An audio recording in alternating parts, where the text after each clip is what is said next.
The blood on her doe-skin dress told him everything he needed to know before Elena Sutton even opened her mouth that sweltering August morning in 1878. Adam Shepard had been tracking elk through the high country above Denver, Colorado, when he spotted the young woman stumbling through the ponderosa pines, her black hair tangled with pine needles and her dark eyes wide with terror. He watched from behind a granite outcropping as she turned repeatedly to look behind her, her breath coming in ragged gasps that carried across the mountain air. The blood on her dress was not her own, he noted with relief, but someone had died recently and violently. The mountain man gripped his rifle tighter and waited, his muscular frame tensed like a cougar ready to spring. Elena collapsed against a tree trunk 50 yards from his position, her legs finally giving out. She pressed her face against the rough bark, and her shoulders shook with silent sobs. Adam made his decision then, stepping out from cover with his hands visible and his rifle pointed at the ground. He had spent 5 years in these mountains, living alone in a cabin he had built with his own hands, and he knew danger when he saw it. This woman was being hunted. She whirled at the sound of his boots on the forest floor, her hand flying to a knife at her belt. Adam stopped immediately, raising one hand in a gesture of peace. He was a big man, standing well over 6 feet tall with broad shoulders and arms corded with muscle from years of hard living in the wilderness. His brown hair fell past his shoulders, tied back with a leather cord, and his beard was thick and dark. He knew he looked intimidating, especially to a frightened woman alone in the mountains. "Easy now," he said, his voice low and calm. "I'm not here to hurt you." Elena stared at him, her chest heaving. She looked like she was trying to decide whether to run or fight. Blood spattered her hands and the front of her dress, and he could see scratches on her arms where branches had torn at her skin. She had been running hard and fast through difficult terrain. "Stay back," she managed, her voice hoarse. Her hand remained on the knife. "I will," Adam assured her, staying perfectly still. "But you need help. That much is clear. Are you hurt?" She shook her head, still watching him with the wariness of a wild animal. "The blood is not mine." "Whose is it?" Elena's face crumpled and fresh tears spilled down her cheeks. "My husband's. They killed him last night." Adam felt his jaw tighten. "Who killed him?" "The Dalton gang. 4 of them came to our cabin after dark. Thomas tried to fight them off, but they shot him. I ran." Her voice broke on the last word. "I ran and left him there." The Dalton gang had been terrorizing the territory for months, robbing homesteads and mining camps, leaving bodies in their wake. Adam had heard the stories in Denver when he went down for supplies. The law seemed powerless to stop them. "You did the right thing," Adam said firmly.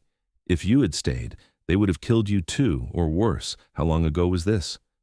"Last night. I've been running since dark. I do not know if they are following me."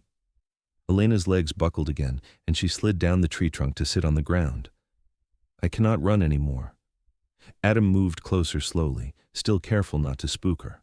Up close, he could see that she was probably in her early 20s, with delicate features that spoke of her Arapaho heritage mixed with white blood. Her wedding ring glinted on her finger, a simple gold band. "Widow," he corrected himself. She was a widow now, though she had worn that ring less than a day. "My name is Adam Shepard. I have a cabin about 3 miles north of here. You will be safe there while we figure out what to do." "I need to get to Denver. My sister lives there with her husband. I need to tell her what happened." Elena tried to stand, but her legs would not support her. "You are in no condition to travel that far right now. Denver is a full day's walk from here, and if the Dalton gang is tracking you, they will catch you on the open trail." Adam crouched down to her level. "Let me help you to my cabin. You can rest, get cleaned up, eat something. Then we will make a plan." Elena studied his face for a long moment. He let her look, understanding that she was trying to determine if he was another threat or truly offering help. Finally, she nodded. "All right." Adam helped her to her feet, noting how light she was, how her whole body trembled with exhaustion and shock. He shrugged out of his heavy wool coat and draped it around her shoulders despite the summer heat. The morning air at this elevation was still cool, and she was shaking too hard. "Can you walk if I help you?" "I think so." They made slow progress through the forest. Adam kept his rifle ready in one hand while supporting Elena with the other. His cabin was built in a sheltered valley with a clear view of the approaches, backed up against a cliff face that made it impossible to attack from behind.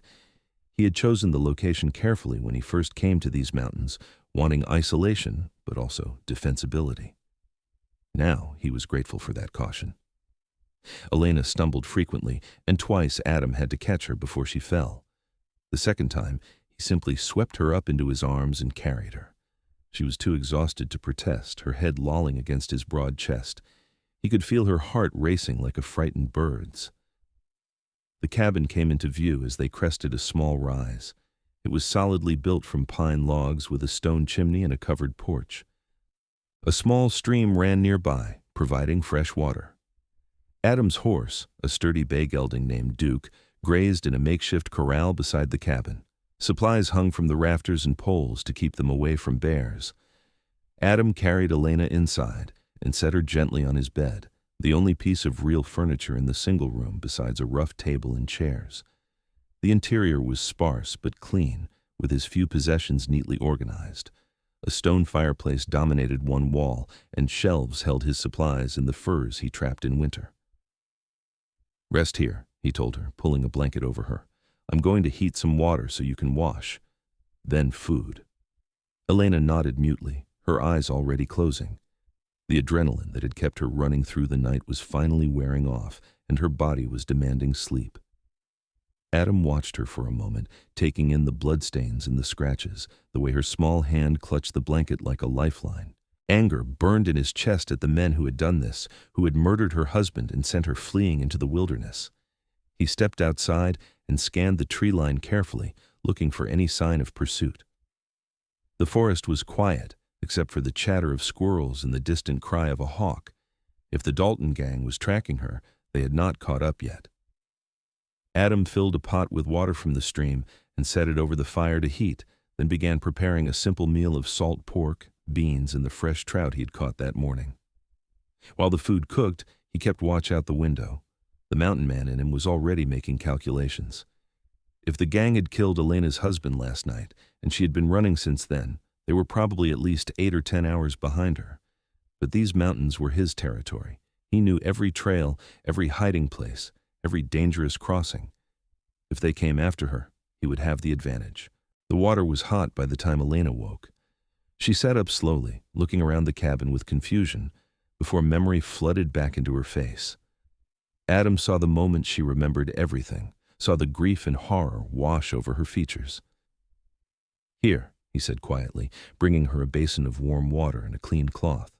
"For the blood." Elena took them with shaking hands. "Thank you. I do not even know you, and you are helping me." Any decent man would do the same. She gave him a look that suggested she did not believe that. Adam supposed she was right. There were plenty of men in these mountains who would have taken advantage of a vulnerable woman alone. The thought made his anger burn hotter. "I will step outside while you wash and change. There's a clean shirt hanging on the peg that will be too big for you, but better than that dress." He paused at the door. "Your sister. What is her name?" "Margaret. Margaret Blackthorne. She and her husband run a general store in Denver. She has been trying to convince me to move to town for months." Elena's voice caught. She never trusted Thomas's choice to homestead so far from civilization. She said it was not safe. "Your sister sounds wise." "She warned me. After we got married, she pulled me aside and told me to be careful, that the mountains were dangerous for a young couple alone. I thought she was just being overprotective." Tears spilled down Elena's cheeks again. She was right. Adam did not know what to say to that, so he simply nodded and went outside, pulling the door shut behind him. He sat on the porch steps and cleaned his rifle, his ears alert for any sound from inside or from the surrounding forest. The sun was climbing higher, burning off the morning mist. It would be another hot day. When Elena opened the door 20 minutes later, she looked marginally better. She had washed the blood from her hands and face and changed into a shirt which hung on her like a dress, the hem reaching her knees. She had braided her long black hair to keep it out of her face. The haunted look remained in her eyes. "The food is ready," Adam said, gesturing to the pot over the fire. "You should eat. You will need your strength." They ate in silence, Elena picking at her food while Adam consumed his own meal with the efficiency of a man who viewed eating as fuel. He noticed she kept glancing at the door, jumping at every small sound from outside. "Tell me about your cabin," he said finally. "Where exactly was it?" Elena described the location, a small valley about 15 miles southeast of where they sat now. Adam knew the area. It was good land for homesteading, with a creek and decent soil, but isolated. Too isolated for a young couple without neighbors close enough to help if trouble came. "Did your husband have enemies? Besides the Dalton gang, I mean. Any reason they might have targeted you specifically?" "No, Thomas was a quiet man. We kept to ourselves. I think we were just unlucky. They probably saw our cabin and decided to rob us." Elena set down her plate, most of the food uneaten. "Thomas had saved almost $300. We were going to use it to buy livestock in the spring. They took it all." $300 was a fortune for homesteaders, more than enough to make murder worthwhile for men like the Daltons. "Elena," Adam said carefully, "I need you to understand something. If the Dalton gang thinks you saw their faces, they will come after you. You are a witness. They cannot afford to let you reach the law in Denver." She paled, but met his eyes steadily. "I know. That's why I kept running even when I thought my legs would give out. I know they will kill me if they catch me." "Then we need to be smart about this. I'm going to take you to your sister in Denver, but we cannot just walk down the main trail. They will be watching for that. We will need to take the high route through the mountains. It is harder going, but safer." "When can we leave?" "Tomorrow at first light. You need rest, and I need to prepare supplies for the journey. It will take us 2 days, maybe 3, going the way we will need to go." Elena nodded slowly. "What if they come here before then?" Adam stood and walked to the corner of the cabin where his weapons leaned against the wall. Besides his rifle, he had a shotgun, a pistol, and a wicked hunting knife. "Then they will regret it. I know these mountains better than any outlaw gang. This cabin is defensible, and I am a very good shot." Something in his tone must have convinced her, because some of the tension left her shoulders. "Why are you doing this? You do not know me. You could just point me toward Denver and wish me luck." "I could," Adam agreed, "but I would not sleep well knowing I had sent a woman alone into danger when I could have helped her." He paused, considering his next words. "I came to these mountains 5 years ago to get away from people, from civilization, and all its complications. I wanted solitude. But that does not mean I have forgotten how to be human, how to help someone in need." Elena studied him with those dark, intelligent eyes. "You are not what I expected when I saw you. A mountain man, alone in the wilderness. I thought you would be rough, uncivilized. I am rough," Adam said with a slight smile, "and probably uncivilized by town standards. But my mother raised me to respect women and protect those who cannot protect themselves. Some things do not change just because you live alone in the mountains." "Your mother sounds like a good woman." "She was. She died 4 years ago. That is part of why I came up here. After she passed, there was nothing holding me in Ohio anymore." They talked through the afternoon, both of them keeping watch out the windows. Elena told him about her life, how her white father had married her Arapaho mother and tried to make a life straddling 2 worlds. Her mother had died in childbirth when Elena was 12, and her father had followed 2 years later from fever. Margaret, her older sister, had taken care of her after that, working as a seamstress in Denver to support them both. When Elena met Thomas Sutton 3 years ago, she had thought she was getting a stable, hard-working husband who would give her a good life. Instead, she'd gotten 18 months of back-breaking labor on a remote homestead and a violent death. Adam told her about his own past, though he kept it brief. His father had been a drunk who beat his mother regularly. When Adam was 18, he had finally grown big enough to fight back. He had broken his father's nose and left home the same day, knowing that if he stayed, he would eventually kill the old man. He had worked various jobs, mostly manual labor that took advantage of his size and strength, sending money back to his mother when he could.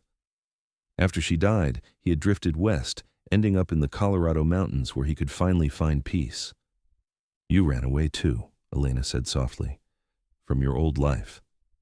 "I suppose I did, though I was not running from anything good." "Neither was I, really. Thomas was kind, but he was not a happy man. He was always chasing some dream of prosperity that stayed just out of reach. He pushed us harder and harder, working longer hours, talking about all the things we would have someday." She looked down at her hands. I think part of me is relieved it is over, and that makes me a terrible person. It makes you human, Adam said firmly. You can grieve for him and still acknowledge that your marriage was not what you hoped for. Those things do not contradict each other. As evening approached, Adam went outside to care for Duke and scout the perimeter of his property. Everything remained quiet, but he did not relax his vigilance. He built up the fire and barricaded the door with a heavy beam, then loaded all his weapons and arranged them within easy reach. Elena watched these preparations with wide eyes. You really think they might come tonight? I think we should be prepared for anything. They divided the night into watches, Elena taking the first shift while Adam got a few hours of sleep. He showed her how to wake him at the first sign of trouble, how to bar the door, and where to hide if men approached. Then he stretched out on the floor near the fireplace, his rifle beside him, and closed his eyes. Sleep came easily, despite the circumstances. Years of living alone in the wilderness had taught him to rest when he could, but some part of him remained alert, aware of Elena's presence in his cabin, of the danger that might be approaching through the darkness. Elena woke him 4 hours later as planned, and they switched positions. She curled up on the bed, still wearing his too large shirt, and fell asleep almost instantly. Adam sat by the window with his rifle across his knees and watched the night. The moon rose full and bright, casting silver light across the valley. Adam's eyes scanned the tree line constantly, looking for movement, for the telltale signs of men trying to approach stealthily. He saw deer moving through the forest, and once the hulking shape of a bear shambling past in the distance, but no humans. As the hours passed, his mind kept returning to the woman sleeping in his bed. She was beautiful, there was no denying that, but it was more than physical beauty that drew him. There was a strength in her, a core of steel beneath the grief and fear. She had run through the mountains all night to escape her husband's killers. She had not given up or surrendered. She had fought to survive. Adam had not been with a woman in 5 years. He had not wanted one, preferring his solitary existence. But something about Elena Sutton made him remember what it felt like to want to protect someone, to care whether another person lived or died. The feeling was both familiar and foreign after so long alone. When dawn finally broke, painting the sky pink and gold, Adam allowed himself to relax slightly. If the gang had been close behind Elena, they would have reached his cabin by now. The fact that they had not meant one of two things. Either they had lost her trail, or they were being very cautious in their approach. Elena stirred as the sunlight streamed through the window. She sat up slowly, wincing at sore muscles. Did anything happen? No. We are safe so far. Adam stood and stretched, feeling his own muscles protest. Despite his years in the mountains, a night without proper sleep still left him stiff. We should get ready to leave as soon as possible. Eat something, gather whatever you need. I will pack supplies and saddle Duke. They moved efficiently, both understanding the need for haste. Adam filled his saddlebags with food, ammunition, blankets, and other necessities for several days on the trail. He took down his tent from where it hung in the rafters and strapped it to Duke's saddle. The horse snorted and stamped, sensing the tension in the air. Elena had little to gather since she had arrived with nothing but the clothes on her back. Adam gave her a pair of his pants with a length of rope to hold them up, and a jacket that swallowed her small frame. She looked absurd in his oversized clothing, but at least she would be warm and protected on the mountain trails. "Ready?" Adam asked. Elena took one last look around the cabin, then nodded. "Ready." They set out into the mountains as the sun climbed higher, Adam leading Duke with Elena walking beside him. He had considered letting her ride, but Duke was loaded down with supplies, and the terrain they would be covering was too rough for riding anyway. Better to save the horse's strength for emergencies. Adam led them north initially, away from Denver. Elena gave him a questioning look but did not argue. After an hour of hiking, he turned east, then south, tracing a wide arc that would eventually bring them to Denver from an unexpected direction. Anyone watching the direct trails would miss them entirely. The going was hard.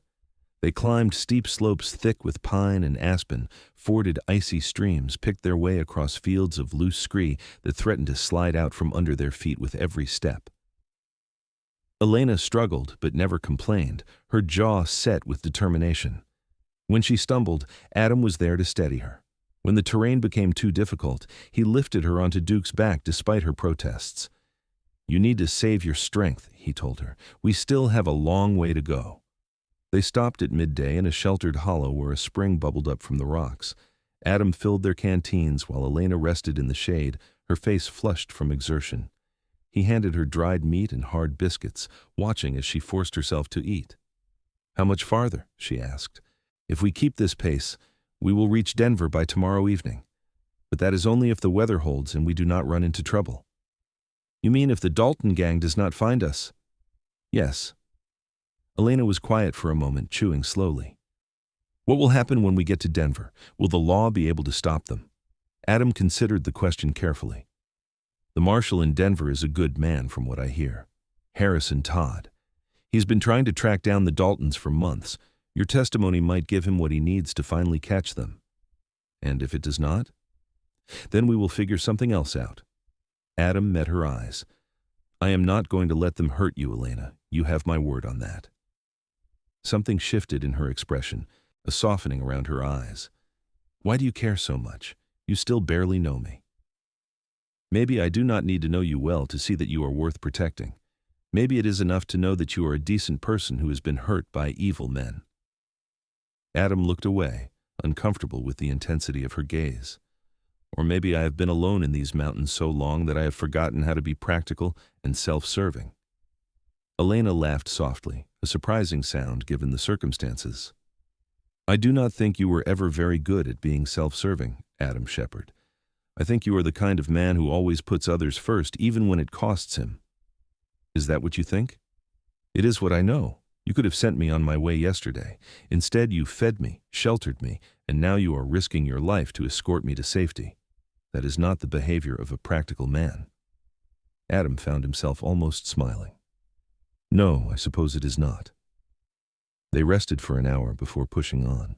The afternoon was hot, the sun beating down mercilessly on the exposed slopes.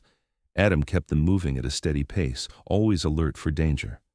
Once, he thought he heard horses in the distance and made them hide in a dense thicket until he was certain the sound had been his imagination. As the sun began to sink toward the western peaks, Adam found them a campsite in a grove of aspen trees with a clear view of the surrounding terrain. He would not risk a fire tonight, not when they might be pursued. They ate a cold supper and spread their bedrolls side by side under the shelter of his tent. "Tell me about your sister," Adam said as they lay in the darkness, listening to the night sounds of the forest. "You said she runs a general store?" "She and her husband, Robert. They have a good life in Denver. Robert is a kind man, patient with Margaret's worrying. She has always been protective of me, even before our parents died." Elena shifted in her bedroll. "She is going to blame herself when she hears what happened. She will say she should have tried harder to convince me not to marry Thomas, to stay in Denver where it was safe. You cannot live your life in fear of what might happen. You made the choice that seemed right at the time. The wrong choice, as it turned out.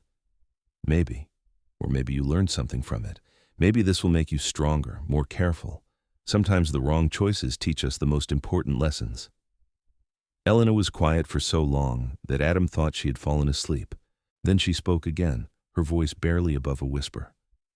"I am afraid. Not just of the Daltons, though that is part of it.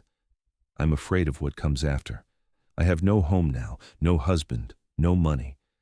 I will have to depend on Margaret and Robert's charity, and I hate that. I hate being helpless." "You are not helpless. You survived, Elena. You ran through the mountains alone at night and you survived. That takes courage and strength. You will get through this too." "How can you be so sure?" "Because I have seen how strong you are. I have seen you keep going even when you were exhausted and terrified. That kind of strength does not just disappear." He heard her breathe out slowly. "Thank you, Adam, for everything. I do not know what I would have done if I had not found you. You would have found a way, but I am glad our paths crossed." They fell silent after that, but Adam remained awake for a long time, keeping watch while Elena slept beside him. The night was clear and cold, the stars brilliant overhead. In the distance, a coyote howled, the sound lonely and wild. Something was happening to him, Adam realized, something he had not expected and was not sure he wanted. In just over a day, this woman had become important to him in a way he could not quite explain. It was not just that she needed his help, it was something deeper, a connection he felt when he looked at her, when he heard her voice. It unnerved him. For 5 years he had been content with solitude. He had built a life in these mountains that suited him perfectly. No complications, no entanglements, no one to worry about but himself. Now, in the space of one day, Elena Sutton had shattered that carefully constructed isolation, and he found himself caring what happened to her, caring a great deal. He forced himself to focus on the present. First, they needed to reach Denver safely. Then, they would figure out what came next. There would be time enough later to examine these strange feelings. The second day of their journey began before dawn. Adam woke Elena gently, and they broke camp in the pre-dawn darkness, eating a quick meal of dried fruit and biscuits before setting out again. The temperature had dropped overnight, and their breath steamed in the cold mountain air. They made good progress in the cool morning hours, covering several miles before the sun rose high enough to warm the day. The terrain was gradually becoming less steep as they descended from the high country, the pine forests giving way to scrub oak and grassland. In the distance, Adam could see the first signs of civilization, fence lines marking ranches, and the thin trails of smoke from distant chimneys. Around mid-morning, they encountered their first real obstacle. A rider appeared on the trail ahead of them, sitting motionless astride a rangy paint horse. He was too far away for Adam to make out details, but something about the way he sat, the stillness of his posture, sent warning bells ringing through Adam's mind. "Get behind me," Adam said quietly, moving Duke between Elena and the stranger. His hand went to his rifle. The rider began walking his horse toward them slowly, deliberately. As he drew closer, Adam could see he was young, maybe 25, with a hard face and cold eyes. He wore 2 pistols on his hips, both tied down in the manner of someone who expected to use them, not a rancher or a miner, an outlaw. "Morning," the stranger called out when he was 30 yards away. He reined in his horse, but kept his hand near his gun. "You folks heading to Denver?" "Maybe," Adam replied evenly. "What business is it of yours?" "Just making conversation. Does not mean a man has to be unfriendly." The stranger's eyes flickered to Elena, and something unpleasant crossed his face. "That your woman?" "My wife," Adam lied smoothly. "We are heading to Denver to visit her sister." "That so?" "Funny thing is, I'm looking for a woman who might be heading that way. Indian woman traveling alone.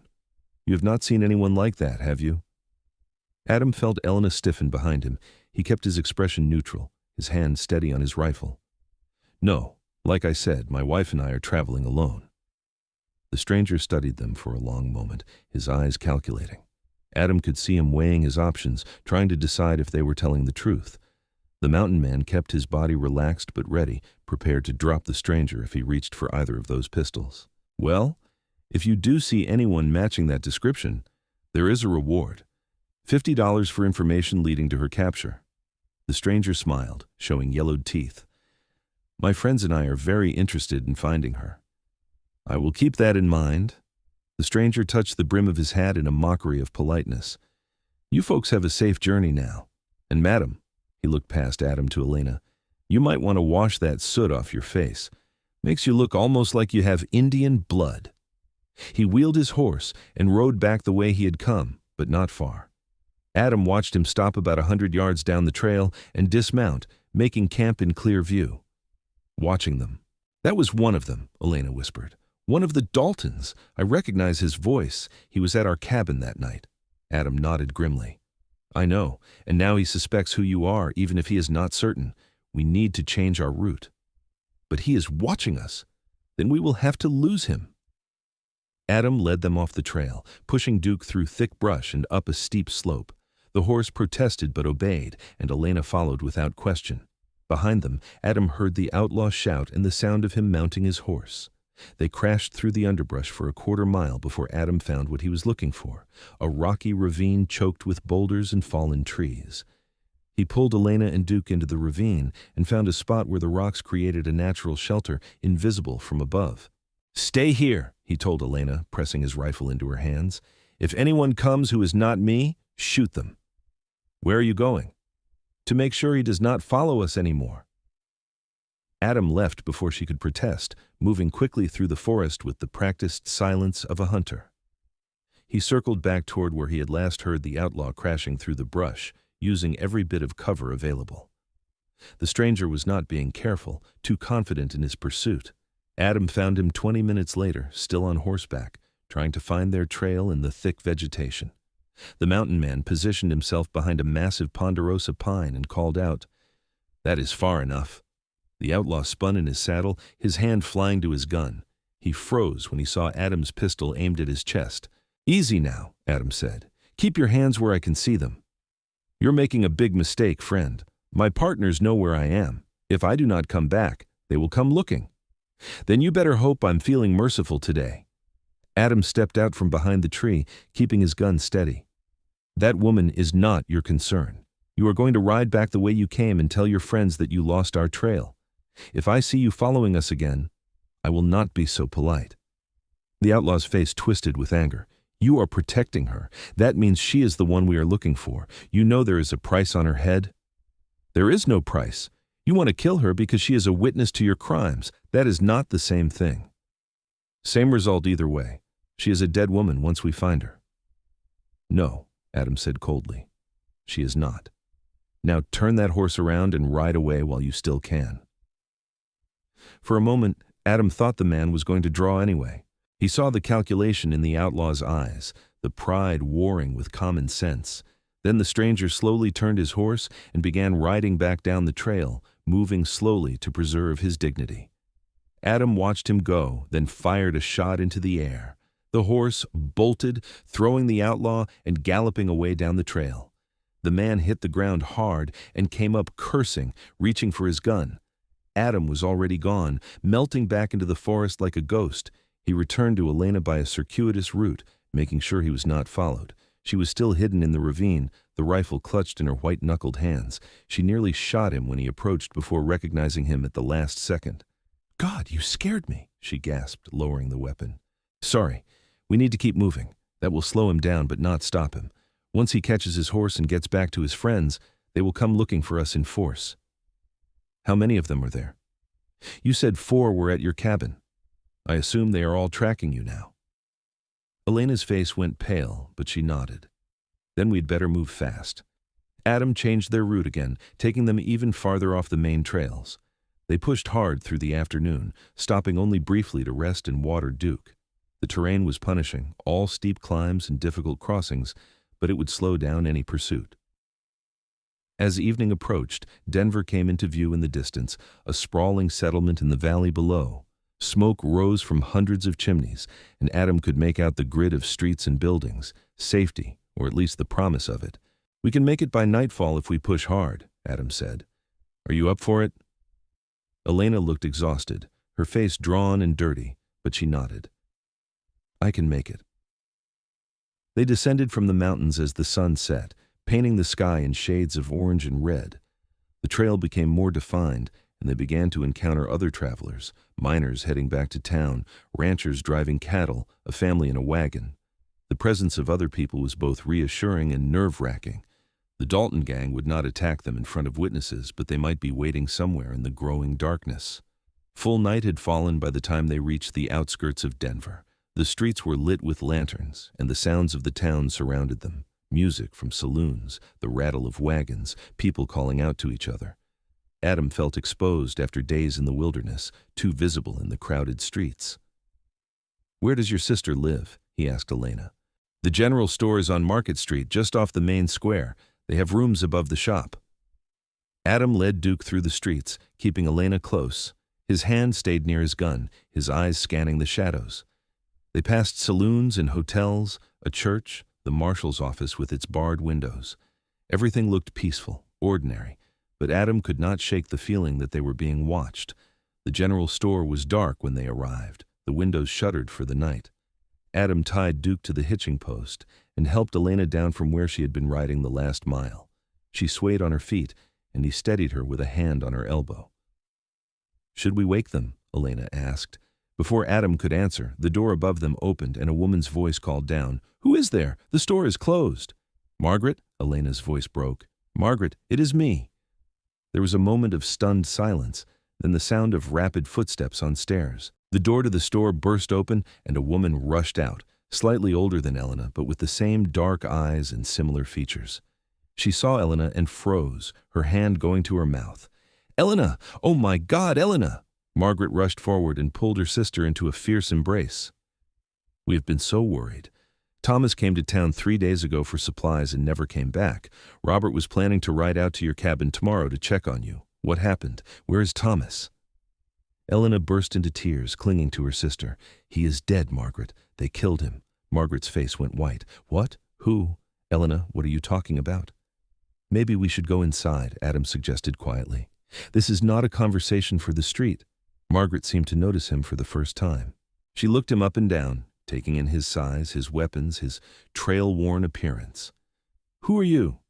"Adam Shepherd. I found your sister in the mountains and helped her get here safely. She can explain everything, but we should not stay out in the open. The men who killed her husband are looking for her." Margaret's eyes went wide with fear, but she nodded quickly. "Yes, of course. Come inside. Robert," she called up the stairs. "Robert, come down here right now." They followed Margaret up the stairs to the living quarters above the store. It was a comfortable space, modestly furnished but warm and welcoming. A fire burned in the hearth, and the smell of cooking lingered in the air. A man appeared from another room, pulling suspenders over his nightshirt. He was in his 30s, with kind eyes and a farmer's build. "What is all the commotion?" he began, then saw Elena. "Good Lord, Elena, is that you? What happened to you?" Over the next hour, Elena told them everything. Margaret sat beside her sister on the sofa, holding her hand and crying quietly. Robert paced the room, his face growing darker with anger. Adam stood by the window, keeping watch on the street below while listening to the story he already knew.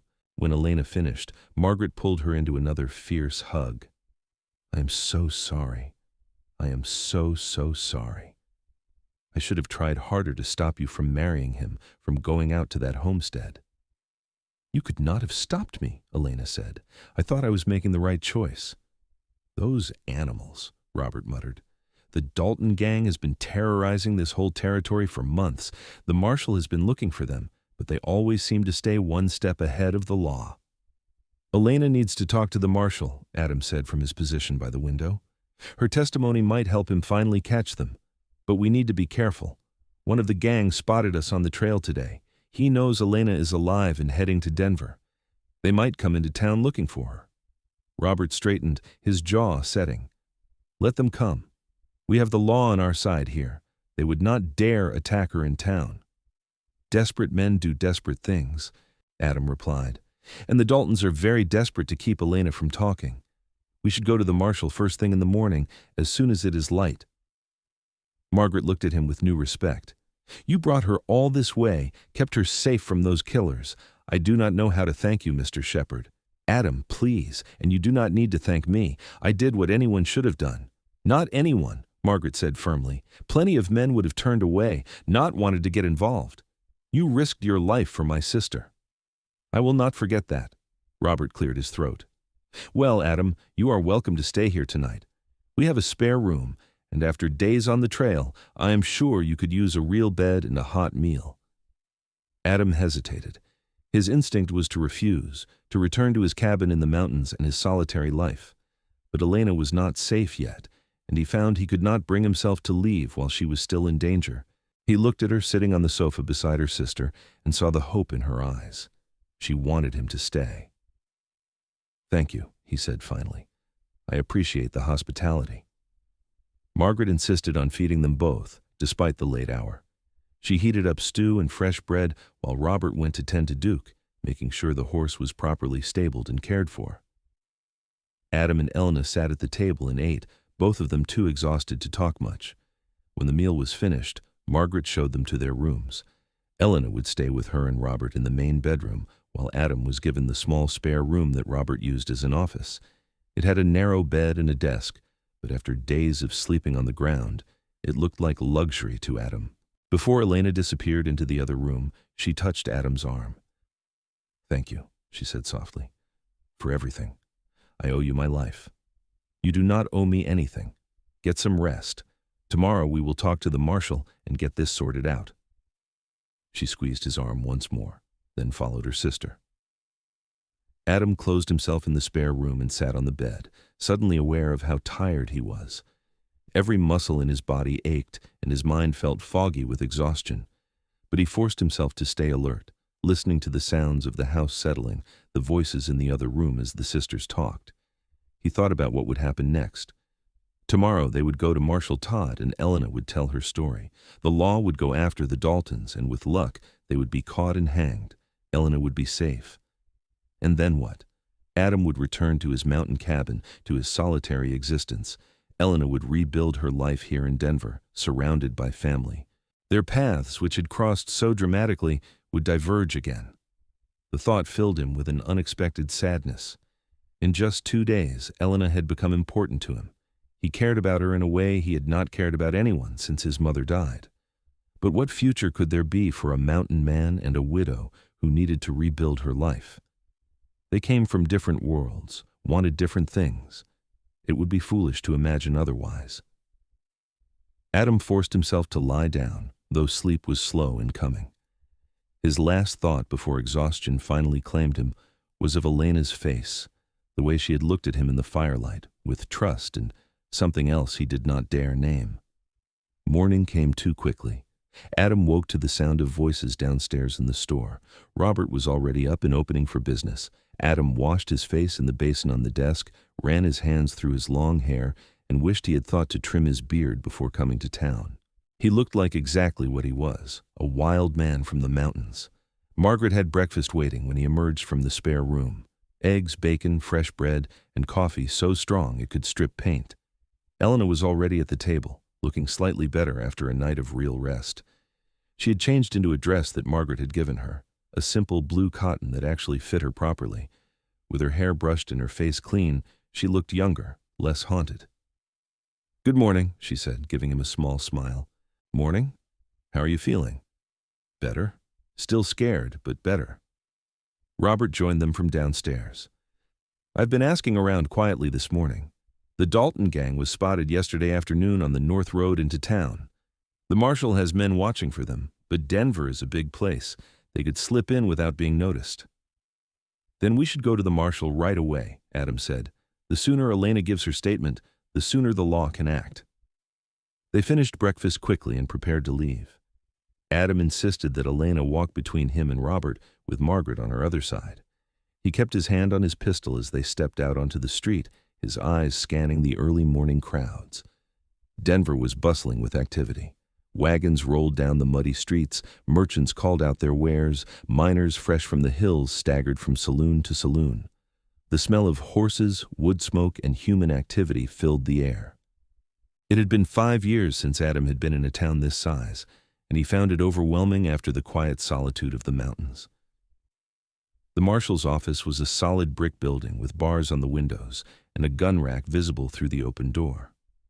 Marshal Harrison Todd was behind his desk when they entered, a man in his 50s with iron gray hair and shrewd eyes. He looked up from the papers he was reading and stood immediately when he saw their group. "Robert, Margaret, what can I do for you folks?" His eyes moved to Elena, then to Adam, lingering on the mountain man's weapons and trail-worn appearance. "Marshal, this is my sister Elena Sutton," Margaret said, "and this is Adam Shepard, who brought her here safely. Elena has information about the Dalton gang, important information." The marshal's entire demeanor changed. "Sit down, all of you. Tell me everything." For the second time in 12 hours, Elena recounted her story. Marshal Todd listened without interrupting, his face grave. When she finished, he leaned back in his chair and let out a long breath. "Mrs. Sutton, I am very sorry for your loss, and I want you to know that your testimony is exactly what we have needed to finally bring these men to justice. Until now, they have never left any witnesses alive. You are very brave to come forward." "I do not feel brave," Elena said quietly. "I feel terrified." "That is understandable. These are dangerous men, but I can offer you protection. I will put a deputy outside your sister's store, and I will double the patrols in that area. In the meantime, I'm going to gather a posse and ride out to your homestead. If we are lucky, we might find some evidence that will help us track them down." "They know she is alive," Adam said. "I encountered one of them yesterday on the trail. He was looking for her. They will come to Denver eventually. Then we will be ready for them." Marshal Todd stood and walked to a map on the wall, studying it. The problem is that Denver is the gateway to the whole territory. Thousands of people come through here every week. The Daltons could blend in easily, especially if they split up. What if we use Elena as bait? Adam suggested. Everyone turned to stare at him. Elena's eyes went wide with shock. Absolutely not, Margaret said immediately. I will not allow my sister to be used as bait for these killers. Hear me out, Adam said. The Daltons want Elena dead. That means they will come looking for her. If we let it be known where she is, they will come to us instead of us having to hunt them down, and when they do, we will be ready for them. That is too dangerous, Robert protested. It is dangerous either way, Adam replied. At least this way, we control the situation. We choose the time and place. We have the advantage. Marshal Todd was nodding slowly. He has a point. If we set a trap, we might be able to catch the whole gang at once. No, Margaret said again. Elena has been through enough. I will not let you put her in more danger. Elena had been silent throughout this exchange. Now she spoke up, her voice steady despite the fear Adam could see in her eyes. I will do it. Elena, no, Margaret protested. Margaret, listen to me. These men killed my husband. They are going to keep killing until someone stops them. If I can help stop them, I need to try. I need to do something other than hide and be afraid. Your sister is a grown woman, Marshal Todd said gently. And she is right. This might be our best chance to end this. Margaret looked between Elena and the marshal, then at Adam. Can you protect her? Really protect her? I will do everything in my power to keep her safe, Adam said. You have my word. It took another hour to work out the details. Marshal Todd would spread the word through town that Elena Sutton, widow of Thomas Sutton, was staying at Blackthorn's general store. He would make sure the information reached the right ears, the kind of people who might talk to outlaws. Then they would wait for the Daltons to make their move. In the meantime, the store would be turned into a fortress. The marshal assigned 2 of his best deputies to guard duty, and Adam would stay as well. They would board up the windows on the first floor and keep weapons ready. Elena would stay upstairs, out of sight, but available if needed. Robert closed the store for the day, hanging a sign that said "Family Emergency" on the door. He and Adam spent the afternoon boarding windows and checking sight lines, making sure they had clear fields of fire from the upper windows. Margaret and Elena stayed upstairs, though Adam could hear Margaret's voice raised in argument several times. The 2 deputies arrived as evening fell. They were young men, maybe 25, but they had hard eyes and carried themselves with confidence. Marshal Todd had chosen well. They positioned themselves in the store, one by the front door and one by the back, settling in for a long wait. Adam took the first watch upstairs, sitting by the window in the spare room with his rifle across his knees. He could see the street below, the pedestrians and wagons moving through the growing darkness. Denver had gas lights on the main streets now, casting pools of yellow light that pushed back the shadows. It made surveillance easier, but also meant anyone watching the store could see movement inside. Elena brought him coffee around 8 o'clock, moving quietly into the room. You should eat something, she said. Margaret made stew. I will eat later. You should get some rest. Instead of leaving, Elena sat on the bed behind him. Adam, I want to thank you again, not just for bringing me here, but for staying. You could have left already, gone back to your mountains, but you are here, risking your life to protect me. I am not about to leave while you are still in danger. Why? Elena asked softly. Why do you care so much about what happens to me? Adam was silent for a long moment, staring out the window. I have been alone for 5 years, he said finally. I chose that life because I thought it was what I wanted. No complications, no responsibilities, just me and the mountains. But then I found you in the forest, terrified and covered in blood, and something changed. I realized I had been hiding from life, not living it. You reminded me what it feels like to care about someone other than myself. He heard Elena move behind him, felt her hand on his shoulder. You are a good man, Adam Shepard. Better than you think you are. Adam turned to look at her. In the lamplight, her eyes were luminous, her face open and honest. He felt something shift in his chest, a longing so intense it almost hurt. Without thinking, he reached up and covered her hand with his own. Elena, A shout from downstairs cut him off. Movement outside. 2 men across the street watching the store. Adam was on his feet instantly, rifle in hand. Elena scrambled back as he moved to the window, staying to one side where he could see out without being seen. Across the street, barely visible in the shadows between street lamps, 2 figures stood watching the store.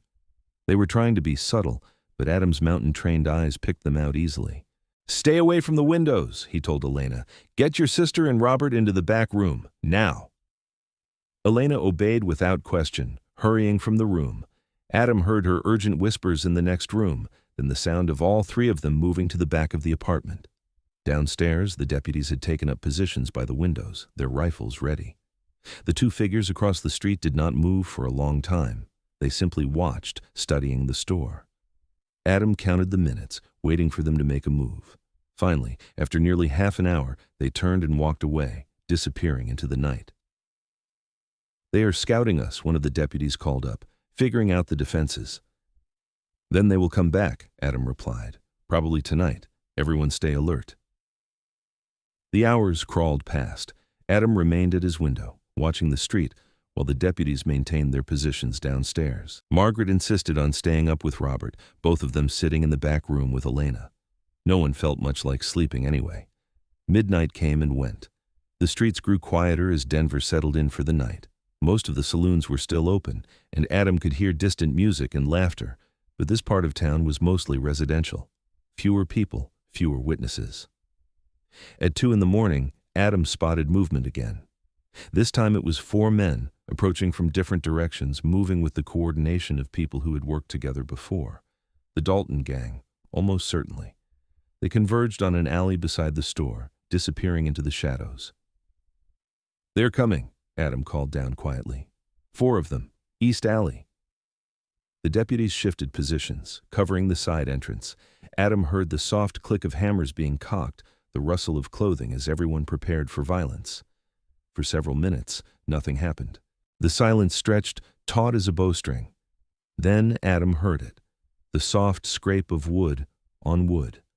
Someone was trying to pry open a window on the first floor, one of the few they had not been able to board up completely. "Side window," one of the deputies hissed. "They are coming through." "Let them get inside," Adam said. "Then we have them contained." He left his position and moved silently down the stairs, his rifle ready. The store was dark except for the faint light from the street lamps outside.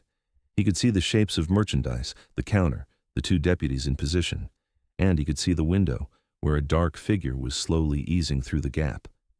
The outlaw dropped to the floor inside the store and froze, listening. After a moment, he moved toward the front door, presumably to unlock it for his partners. He never made it. One of the deputies stepped out from behind a shelf and pressed a gun to the back of his head. "Do not move. You are under arrest." The outlaw spun, faster than Adam expected, his elbow catching the deputy in the face. The deputy staggered back and the outlaw went for his gun. Adam fired, the shot deafening in the enclosed space. The outlaw dropped, screaming and clutching his shoulder. All hell broke loose. The front door crashed open and 2 more men burst through, guns blazing. The second deputy returned fire, and suddenly the store was a chaos of gunshots and shouting. Adam dove behind the counter as bullets splintered the wood above his head. "Upstairs!" someone shouted. "Get the woman!" Adam's blood ran cold. One of the outlaws was heading for the stairs. He leaned out from behind the counter and fired, catching the man in the leg. The outlaw went down hard but kept crawling toward the stairs, determined. From upstairs came the boom of a shotgun. Robert appeared at the top of the stairs, the weapon smoking in his hands. "Not one more step," he said, his voice deadly calm. The wounded outlaw stopped crawling. In the store, the gunfight continued. One of the deputies was down, blood spreading across the floor. The other was pinned behind a shelf, trading shots with the remaining outlaws. Adam moved laterally, trying to get a better angle. He saw one of the outlaws reload and recognized him, the man from the trail who had questioned them. Their eyes met across the dark store, and the outlaw's face twisted with rage. He raised his gun toward Adam, but Adam was faster. His rifle barked once, and the outlaw fell.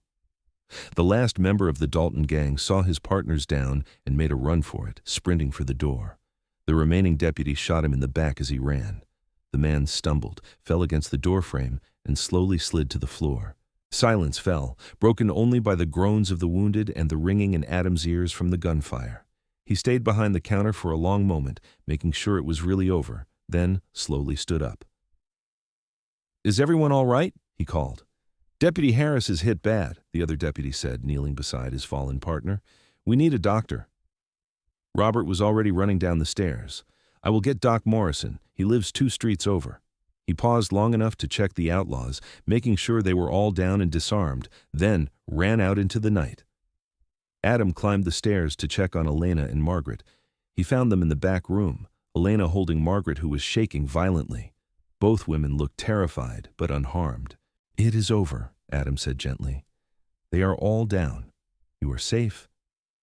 Elena looked at him with wide eyes. "Are you hurt?" "No. But one of the deputies is wounded. A doctor is coming." Margaret pulled away from her sister and stood on shaky legs. "I need to help. I have medical supplies downstairs." Adam followed them back down to the store, which now looked like a battlefield. Blood spattered the floor and walls, broken glass and splintered wood everywhere. 3 of the outlaws were clearly dead. The 4th, the one Adam had shot in the shoulder, was still alive and moaning in pain. Marshal Todd arrived with Robert and the doctor, along with half a dozen more deputies. The marshal took in the scene and let out a low whistle. "Well, you certainly caught them. All 4 Daltons by the looks of it." "4," Adam said. "I thought there were more in the gang." "There were 6 at one point, but 2 were killed in a bank robbery last month. These 4 were all that was left." The marshal knelt beside the wounded outlaw. "That is Frank Dalton, the youngest brother. He will hang for what they have done, but at least he will live long enough to see justice." The doctor worked on Deputy Harris while Margaret helped, her hands steady despite what she had been through. Robert stood beside her, looking pale but determined. Elena remained upstairs, and Adam went to check on her. He found her sitting on the bed in the spare room, staring at nothing. She looked up when he entered, and he saw tears on her cheeks. "It is really over?" she asked. "It is really over. The Daltons are dead or captured. They cannot hurt you anymore." Elena buried her face in her hands and sobbed. Adam sat beside her and pulled her into his arms, letting her cry against his chest. She clung to him like a drowning woman, and he held her tight, one hand stroking her hair. "You are safe now," he murmured. "You are safe." They sat like that for a long time, until Elena's sobs quieted to hiccups. She pulled back slightly, looking up at him. "I'm sorry. I'm getting your shirt all wet." "I do not mind." Elena reached up and touched his face, her fingers gentle against his bearded cheek. "You could have been killed tonight, because of me. But I was not, and neither were you. That is all that matters." "Is it?" Elena's eyes searched his. "Adam, what happens now? You will go back to your mountains, and I will stay here with Margaret, and we will never see each other again." Adam's heart was pounding. This was the moment, he realized. The moment when he had to decide whether to return to his safe, solitary existence or take a chance on something more. Something terrifying and complicated and wonderful. "Is that what you want?" he asked quietly. "For me to go back to the mountains and forget about you?" "No," Elena whispered. "That's the last thing I want." Adam cupped her face in his hands, his thumbs brushing away her tears. "I have been alone for 5 years, Elena. I thought that was what I wanted. But these past few days with you, I have realized something. I was not living in those mountains. I was just existing, hiding from life because I was afraid of being hurt again. But you have made me want to live again, to feel again. I do not want to go back to that empty cabin and pretend you never happened." "Then do not go," Elena said, her voice breaking. "Stay here. Stay with me. I do not know how to live in town anymore. I do not know how to be around people. I would not fit in. I do not care about fitting in. I care about you. About us." Elena leaned closer, her eyes locked on his. "I know it has only been a few days. I know it is too fast, too soon. But I feel something with you that I never felt with Thomas, something real and true. Do you feel it too?" "Yes," Adam said hoarsely. "I feel it." Then he kissed her, and Elena kissed him back with a desperate intensity that made his head spin. All the fear and tension of the past days poured into that kiss, along with something brighter and stronger.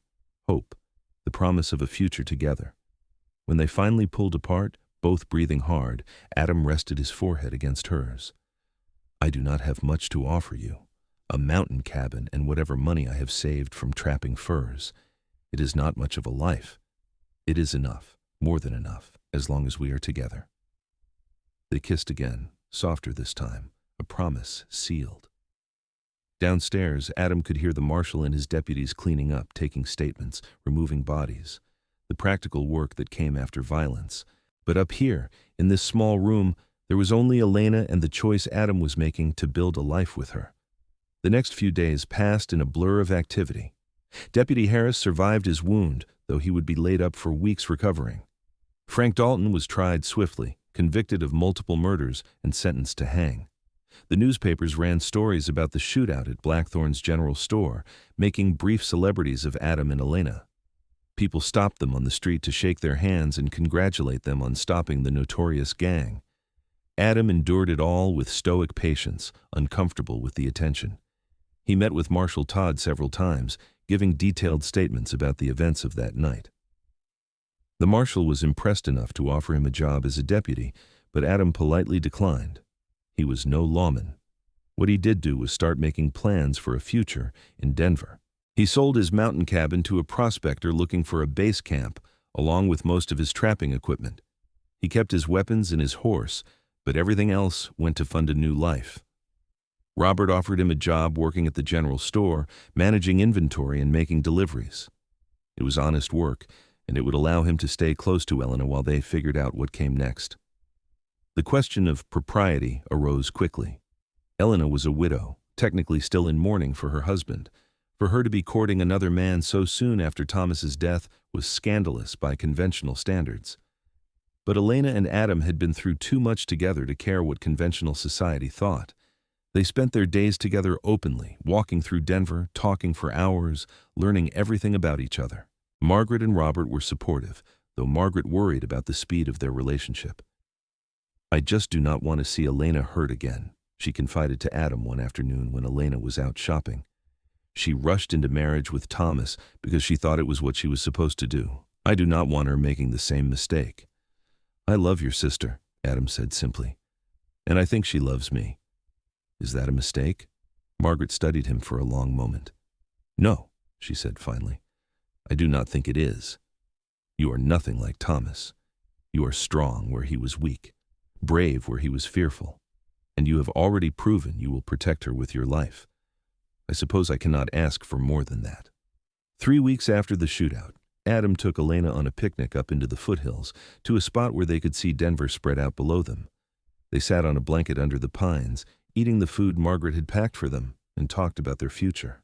"I want to marry you," Adam said, "if you will have me." Elena turned to look at him, her eyes shining. "Is that a proposal?" "It is. I know it has only been a few weeks. I know some people will think we are moving too fast, but I have never been more sure of anything in my life. I want to spend the rest of my days with you, Elena Sutton. Will you marry me?" "Yes," Elena said, laughing and crying at the same time. "Yes, of course I will marry you."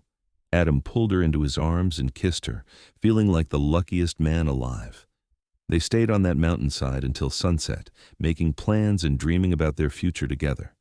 They would marry in the fall after a decent interval had passed. Adam would keep working at the store while they saved money for their own place. Maybe a small ranch outside of town, somewhere between the civilization Elena needed and the open spaces Adam craved. They married on a clear October day, with the aspens turning gold on the mountainsides and the air crisp with the promise of winter. The ceremony was simple, held in the church in Denver with just family and a few close friends present. Margaret cried through the whole service, and Robert looked on with approval. Marshal Todd attended, representing the law that had brought them together in such a violent way. Elena wore a dress of cream-colored silk that Margaret had sewn for her, and she looked so beautiful that Adam felt his throat tighten when he saw her walking down the aisle. She had flowers in her dark hair and a smile on her face that outshone the sun. When the preacher pronounced them husband and wife, Adam kissed her with a tenderness that made several of the women in attendance sigh. They spent their wedding night in a room at Denver's finest hotel, the Windsor, a luxury that Adam insisted on despite the cost. He wanted everything to be perfect for Elena. They made love slowly, exploring each other with wonder and joy, and afterward lay tangled together in the big bed, talking until dawn. "Are you happy?" Adam asked, stroking her hair. "Happier than I ever thought possible," Elena replied. "When I was running through those mountains thinking I was going to die, I never imagined this, that I would find you, that we would have this. I cannot imagine my life without you now. It is like you have always been part of me, even before we met." Elena propped herself up on one elbow, looking down at him. "Promise me something, Adam. Promise me that no matter what happens, no matter what difficulties we face, we will always be honest with each other. We will always fight for each other." "I promise," Adam said solemnly. "I will spend every day for the rest of my life proving that I am worthy of your love." "You already are," Elena said, and kissed him again. They settled into married life with surprising ease. Adam worked at the general store during the day, learning the business from Robert. He had a natural talent for dealing with customers, and his size alone was enough to discourage any potential troublemakers. At night, he and Elena would return to the small apartment they were renting above a bakery, cook dinner together, and talk about their days. Margaret worried that Adam would chafe at town life after so many years in the wilderness, but he seemed content. He had Elena, and that was all that mattered. On Sundays, they would ride out into the mountains together, Adam showing Elena the trails and hidden valleys he had explored during his years of solitude. Elena learned to shoot a rifle, to track game, to read the signs of changing weather in the clouds. Adam taught her everything he knew about surviving in the wilderness, wanting her to be self-sufficient. In the spring of 1879, Elena discovered she was pregnant. Adam's reaction was pure joy, picking her up and spinning her around despite her laughing protests.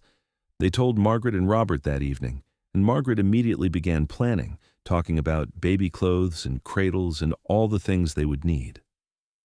"Do you want a boy or a girl?" Elena asked Adam that night as they lay in bed, his hand resting on her still flat stomach. "I do not care, as long as the baby is healthy and you are safe. But," he added with a grin, "a son would be nice, someone I can teach to hunt and fish." "And if it is a daughter?" "Then I will teach her to hunt and fish too. Any child of ours will know how to take care of themselves in the wilderness." Their son was born in December of 1879, during the first snowstorm of winter. The labor was long and difficult, and Adam paced the floor of their apartment for 18 hours, while Margaret and the midwife attended to Elena. When he finally heard the baby's cry, he nearly collapsed with relief. Margaret emerged from the bedroom, tired but smiling. "You have a son, Adam, and Elena is fine, exhausted, but fine." Adam went in to find Elena propped up in bed, holding a tiny bundle wrapped in blankets. She looked up at him with exhausted happiness, and Adam felt his heart nearly burst with love.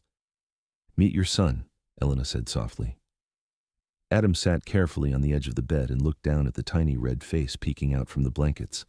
The baby had a shock of dark hair and was waving one small fist in the air. He was perfect. "What should we name him?" Adam asked. They had discussed names for months but never settled on anything. Now, looking at their son, Elena said, "What about Matthew? It means gift of God, and that is what he is, a gift we never expected but are so grateful for." "Matthew Shepard," Adam said, testing the name. "I like it. Matthew Adam Shepard." "Matthew Adam Shepard," Elena agreed. "Welcome to the world, little one." The first years of Matthew's life passed in a blur of sleepless nights and endless joy. Adam proved to be a devoted father, patient with the crying and the chaos. He would walk Matthew for hours when the baby was fussy, singing old songs his mother had taught him. He built a cradle with his own hands, carving intricate designs into the wood. He was fiercely protective of both Elena and Matthew, though the dangers of their early days together had long since passed.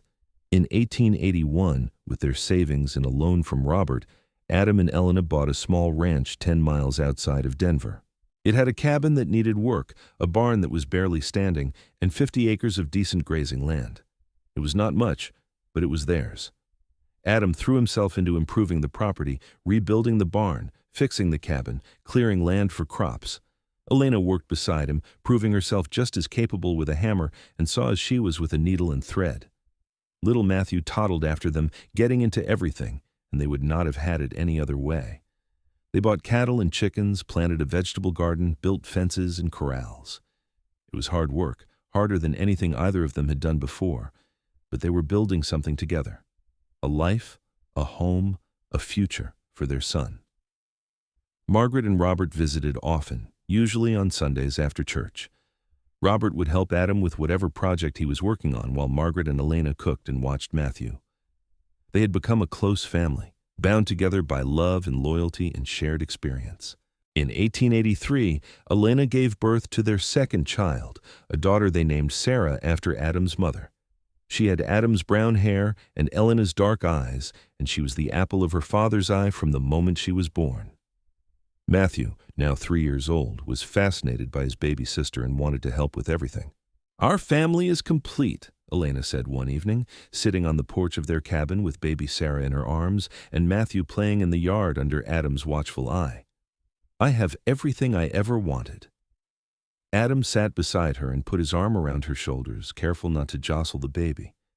"You know I love you, right? More than I ever thought possible." "I know, and I love you just as much." Elena leaned her head on his shoulder. "Do you ever miss it? Your old life in the mountains all alone?" "Never," Adam said honestly. "That was not really living. It was just existing. This," he gestured to the ranch, to Matthew chasing chickens, to Sarah sleeping peacefully in Elena's arms. "This is living. This is everything." They sat together as the sun set behind the mountains, painting the sky in shades of orange and purple. The cattle lowed in the pasture, and smoke rose from the chimney of their cabin. It was a simple life, but it was theirs, built from nothing through hard work and love. The years continued to pass peacefully. Matthew grew into a strong, capable boy who loved the outdoors as much as his father. Adam taught him to ride, to shoot, to track game through the forest. Sarah was quieter, more thoughtful, but just as tough as her brother when the situation demanded it. Elena taught both children to read and write, using the books Margaret brought out from town. The ranch prospered slowly but steadily. Adam's cattle herd grew, and he developed a reputation for raising quality beef. Elena's garden produced enough vegetables that she could sell the surplus in Denver. They were not wealthy, but they were comfortable, and more importantly, they were happy.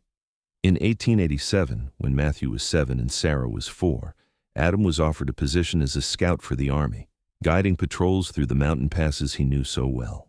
The pay would have been good, much better than what he made ranching, but he turned it down without hesitation. "Why?" Elena asked when he told her about it. "It would have been good money." "Because it would mean leaving you and the children for weeks or months at a time, and because I have already lived that life, alone in the mountains. I do not need to go back to it. I have everything I need right here." Elena kissed him, long and sweet. "You are a good man, Adam Shepard, the best man I have ever known." "I am just a man who knows where he belongs." They celebrated their 10th wedding anniversary in 1888 with a party at the ranch. Margaret and Robert came, along with Marshall Todd and several other friends they had made over the years. They roasted a whole steer and danced to fiddle music under the stars. Matthew and Sarah ran wild with the other children, their laughter ringing through the night. Adam held Elena close as they danced, marveling at how much his life had changed in just 10 years. From a solitary mountain man with no ties and no future, to a husband and father with a family he would die to protect. All because he had been in the right place at the right time, because he had chosen to help a frightened woman he found in the forest. "What are you thinking about?" Elena asked, looking up at him. "How lucky I am. How different my life would be if I had not found you that day." "I think we found each other," Elena said. "I think we were meant to find each other. My sister warned me about Thomas, about going to that cabin. If I had listened to her, if things had been different, we never would have met. I do not like to think about it that way. All that violence and death, it seems wrong to call it fate. Maybe not fate, but something brought us together. Something took all that tragedy and turned it into something beautiful. Us, our family, this life we have built." Elena smiled up at him. "I would not change a single thing, Adam, not even the hard parts, because they all led me to you." Adam pulled her closer and they danced on, surrounded by their friends and family under the wide Colorado sky. Matthew came running up to tug on his father's sleeve, wanting Adam to play with him. Sarah toddled after her brother, determined not to be left out. Elena laughed and went to scoop up their daughter, and Adam let Matthew drag him off to show him something important only a 7-year-old boy could appreciate. The party went on late into the night, and when it was finally over and everyone had gone home, Adam and Elena stood on their porch and looked out over their land. The mountains rose in the distance, dark against the starlit sky. Somewhere up there was the cabin where Adam had once lived alone, probably falling to ruin now. He did not miss it. "Come to bed," Elena said, taking his hand. "Tomorrow's going to be another long day." "Every day is a long day on a ranch," Adam said, but he followed her inside willingly. They checked on the children, both sound asleep in their small bedroom, then retired to their own room. Elena changed into her nightgown while Adam banked the fire in the stove. It was a domestic routine they had performed 1,000 times, comfortable and familiar. In bed, Elena curled up against Adam's side, her head on his chest. "Tell me something," she said sleepily. "If you could go back and talk to the Adam from 10 years ago, the one living alone in that mountain cabin, what would you say to him?" Adam thought about it for a moment. "I would tell him to be ready for his whole life to change in an instant. I would tell him that the best thing that ever happened to him was about to happen and to not be afraid of it, to embrace it with everything he has." "That's a good answer," Elena murmured. "I love you, Adam. I love you too, always." They fell asleep like that, tangled together in the bed they had shared for 10 years, in the home they had built together, on the land they had claimed as their own. Outside, the wind whispered through the pines, and the cattle settled in for the night. The mountains stood watch over the valley, silent and eternal. The years continued to pass, each one bringing new challenges and new joys. Matthew grew into a young man, tall and strong like his father, with his mother's quick mind and gentle heart. He took over more and more of the ranch work as Adam got older, though Adam was still strong and capable well into his 50s. Sarah proved to have a gift for healing, and when she was 16, she began apprenticing with Dr. Morrison in Denver. She would ride into town every week to study with him, learning about medicine and surgery. Elena was immensely proud of her daughter's ambition and intelligence. In 1895, Matthew married a girl from Denver, the daughter of a banker. Her name was Catherine, and she was pretty and kind, and loved the ranch life from the first moment she saw it. Adam and Elena built a second house on the property for Matthew and his new bride, wanting them close but also wanting them to have their own space. 2 years later, Matthew and Catherine made Adam and Elena grandparents for the first time, a boy they named Adam Thomas after both his grandfathers. Adam Sr. held his grandson for the first time, with tears streaming down his weathered face, overcome with emotion. "I never thought I would live to see this," he told Elena that night. "Grandchildren, a whole new generation."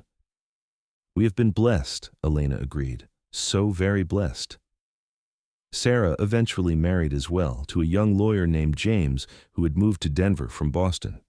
They had a daughter named Margaret, after Elena's sister, and remained in Denver where James practiced law and Sarah worked with Dr. Morrison. But they visited the ranch often, and little Margaret adored her grandfather Adam, begging him for stories about the old days. Margaret Blackthorne passed away in 1901 after a long illness. She was 63 years old. Elena grieved deeply for her sister, the woman who had raised her and supported her through everything. Adam held her while she cried, understanding her pain. They buried Margaret in the Denver cemetery with a headstone that read, "Beloved Sister and Friend." Robert continued running the general store for another 5 years before selling it and moving out to the ranch to live with Adam and Elena in their old age. The three of them would sit on the porch in the evenings, watching the grandchildren play, and talk about the old days. About the night the Dalton gang attacked the store, about how Adam and Elena had met, about all the years that had passed since then. "I still remember the first time I saw you," Robert said to Adam one evening. "You looked like you had just walked out of the wilderness, all long hair and beard and muscles. I thought you were going to be trouble." "I was trouble," Adam said with a laugh, "just not the kind you thought." "You saved my sister-in-law's life," Robert said seriously. "You saved her, and then you gave her a life worth living. I've never forgotten that, Adam. I've never taken for granted what you did for our family." "I did not do it for gratitude," Adam replied. "I did it because it was the right thing to do, and because I fell in love with her almost from the first moment I saw her." "I know, but still, thank you." They sat in companionable silence, three old friends watching the sunset behind the mountains. Elena came out with coffee and cookies, and they continued their conversation, reminiscing about times gone by.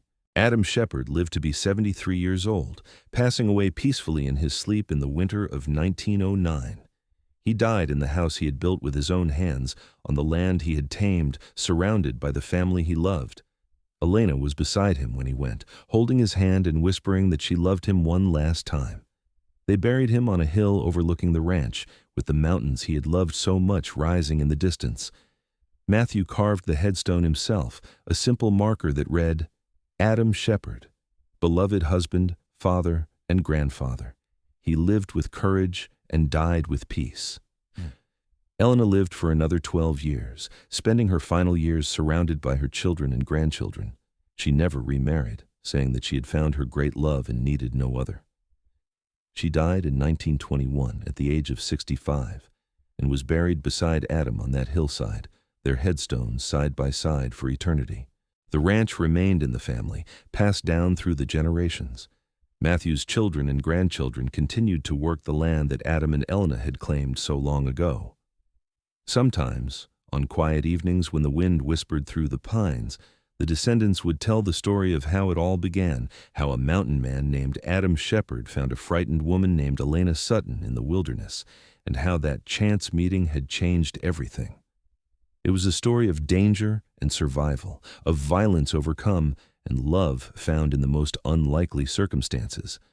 But more than that, it was a story of two people who had both been lost, both been alone, finding each other at exactly the right moment and building a life together that lasted decades and touched generations. The cabin where Adam had once lived alone in the mountains had long since collapsed, reclaimed by the wilderness. But the ranch he built with Elena stood strong, a testament to their love and their determination. The land they had tamed together flourished, supporting their descendants the way it had supported them. And on summer evenings, when the grandchildren of their grandchildren rode through the mountain passes, they sometimes felt as if Adam and Elena were still there, watching over the land they had loved, protecting the family they had created. The mountains remembered them. The forests remembered them. And their family would never forget the courage and love that had founded their line. It had all started with a woman wandering through the night, fleeing from death. Her sister had warned her about the dangers of the wilderness, but Elena had not listened. She had walked into danger and barely escaped with her life. But in that darkness, in that terror, she had found a mountain man who followed her steps until she was safe again. A man who became her protector, then her love, then her husband, and the father of her children. From tragedy had come triumph, from death had come life, from fear had come love that lasted a lifetime and beyond. And it all began with one simple choice: Adam Shepard deciding to help a woman in need instead of turning away. That single moment of compassion had created a legacy that would endure for generations, a family built on the foundation of courage, love, and unwavering loyalty to each other. The story of Adam and Elena Shepard became part of Colorado history, told and retold by their descendants.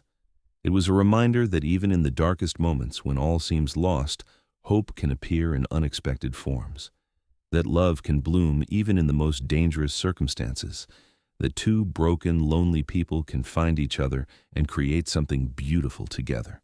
Their great-great-grandchildren still live on that ranch in Colorado, still work that land, still tell the story of the mountain man and the woman he saved. The story of how a warning went unheeded, how danger was faced, how protection was given, and how love conquered all.